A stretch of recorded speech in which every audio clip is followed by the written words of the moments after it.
Ok, live on air. Bonjour tout le monde, bienvenue dans cette session. J'ai le plaisir d'avoir Anne-Claire Van Vletteren, bonne connaissance de très longue date, qui veut absolument, qui contribue à disrupter l'immobilier sur un point de vue très spécifique qui est évidemment la mobilité. Bienvenue dans le grill. Merci Idriss. Pourquoi est-ce qu'on ne commence pas avec première question sur proposition de valeur? Donc que fait Community? Alors, Community, on est une entreprise qui propose un software à destination des immeubles de bureaux ou de fonctions mixtes, mais avec une fonction principale bureau. Mhm. Et ce que propose de faire notre software, c'est gérer les assets en partage avec un gros focus sur la mobilité verte et les parkings, pour commencer. Donc, notre software permet aux occupants de définir des règles d'accès et de réservation à tout ce qui est place de parking, borne de recharge en partage, véhicules en partage, salle de réunion en partage, poste de travail. Donc ce software est mis à disposition des occupants et des gestionnaires de bâtiments, donc des opérateurs, et il est alors aussi connecté avec tout ce qui est système d'accès dans le bâtiment pour favoriser et intégrer l'expérience des utilisateurs. Ouais. C'est ça, je me souviens qu'au tout début, évidemment, il n'y avait pas encore toutes les dimensions EV, charger, etc., parce que c'est nouveau. Ouais. Donc vous devez chaque fois vous adapter. Comme on a un produit qui se nourrit en fait de l'expérience de nos clients et qu'on développe en continu, c'est clair qu'on suit les tendances de marché et que là, les gros points de notre roadmap de cette année et de l'année passée, c'était de développer une solution qui soit facile pour les occupants et qui nous permette d'optimiser le partage des bornes de recharge électrique, vu que ça va être une denrée de plus en plus rare, vu le nombre de voitures électriques qui arrivent par rapport au nombre de bornes qui sont disponibles. Ça, c'est une chose. Ouais. Et l'autre partie qui a été assez développée aussi, c'est la possibilité de mettre en partage des places de parking entre les locataires d'un bâtiment. Donc, une entreprise A n'a pas forcément besoin de toutes ces places de parking tous les jours, et c'est pas forcément les mêmes jours que les autres locataires. Donc, ils peuvent mettre leurs places de parking dans un pool en particulier, un pool en commun, pardon, et se les échanger. Et ça, c'est en fait de la création de capacités supplémentaires pour les locataires, qui ravit les locataires, mais qui permet aussi aux propriétaires qui mettent ou aux opérateurs qui mettent ça en place de proposer en fait la possibilité d'avoir une capacité supplémentaire de parking. Ouais, très clair. Non, ça c'est crystal clear. Et donc, tu, avec Community, as plusieurs segments de clients que vous ciblez. Si on commence avec les end-users, les corporates, qui utilisent les mètres carrés de bureau, style Proximus ou je sais pas, peu importe quelle grande société qui utilise des mètres carrés. Donc c'est ça votre cœur de cible? Alors, historiquement, oui. Notre application s'est beaucoup nourrie du retour des occupants de bureaux, donc c'est clairement notre cible dans laquelle on a la solution la plus avancée. Et pour prendre un exemple, je pense à Baloise au Luxembourg, j'en parle parce qu'on a présenté un projet avec eux. Ça, ce serait un exemple de corporate avec lequel on travaille. Et pour citer un autre exemple connu pour le Luxembourg, c'est Eco Real Estate, qui utilise Community aussi pour la gestion des parkings dans un de ses bâtiments, dans le Wooden. Et donc, pour donner 2-3 résultats intéressants sur ce qu'on a mis en place avec ces deux acteurs, Baloise, en fait, a d'abord voulu s'adapter au travail hybride et a voulu passer de places nominatives pour des personnes qui ne sont pas tous les jours au bureau vers des places flexibles, donc à la réservation, et du coup, tu payes que pour la place quand tu l'utilises. Ça a été un grand succès. Et un truc intéressant qu'ils ont mis en place aussi, c'est qu'ils ont pris notre option de covoiturage et ils ont dit tous ceux qui covoiturent ont une priorité sur le parking, et ils ont fait x10 le nombre d'équipes de covoiturage. Donc en fait, toute cette expérience parking-mobilité permet, en fait, si elle est bien imbriquée, qu'elle est bien mise ensemble dans un ensemble cohérent, d'avoir des assez beaux résultats. Honnêtement, j'ai même l'impression qu'il y a des résultats intangibles, mais qui ont beaucoup de valeur, qui ont ce team building.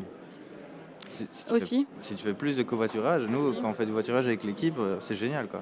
Il y a ça certainement, il y a tout l'impact de kilomètres économisés du CO2, Évidemment. donc tout ça c'est des choses qui s'amplifient avec un système bien foutu, mais il faut que tout se retrouve dans une seule et même application pour que ça ait du sens, parce que quand on est conducteur, on va pas forcément aller chercher une application de covoiturage, mais si ce système est là dans l'application de parking, ça permet de faire la promotion. Et une autre intangible, pour rebondir sur ce que tu dis, c'est peut-être aussi, on la met pas assez en avant, et elle est à mon avis avis, importante pour le segment real estate. On a un client qui est une institution européenne qui agit pour moi comme un real estate vu qu'ils ont une multitude de bâtiments et une multitude de parkings à gérer. Et ils nous ont fait le calcul de ce qu'ils avaient économisé en termes de temps, de support sur les problématiques de parking depuis qu'ils avaient automatisé l'accès au parking et les réservations. Et ça, c'est des intangibles où c'est pas forcément quelque chose qui vient directement sur un retour sur investissement qu'on calcule, mais en fait, quand on a fait l'exercice, c'était assez énorme. Ok. Le parking, ça Intéressant. reste quelque chose qui est assez... c'est un poids, c'est des gens qui se plaignent, c'est des problèmes d'accès et qui sont la première étape vers le bureau. En fait, ça a un énorme impact sur le moral et sur l'efficacité de l'accessibilité d'un bâtiment. Et donc, il ne faut pas sous-estimer le temps que ça prend à un opérateur de bâtiment de gérer ces problématiques. Ouais, absolument. Ok, tu as mentionné le segment real estate.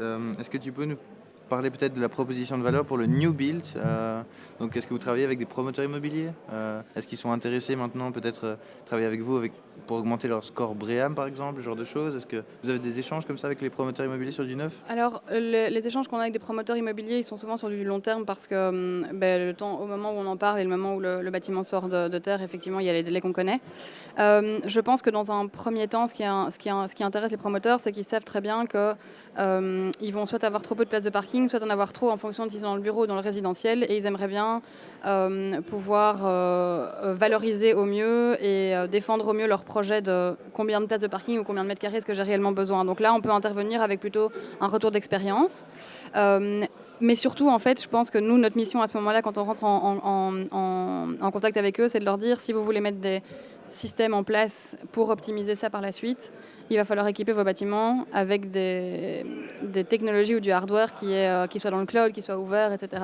Alors, j'imagine que d'ici 4 ans, le marché aura une autre maturité, mais le travail commence maintenant. Et en fait, nous, à partir du moment où on arrive dans un bâtiment qui est bien équipé, l'implémentation du système, elle va couler de source parce que les nouveaux locataires, c'est ça qu'ils recherchent. Quand on discutait tout à l'heure avec un acteur du marché qui décrit les besoins de ses clients bureaux, ils mettent effectivement toutes les certifications, donc WELL, BREEAM, etc.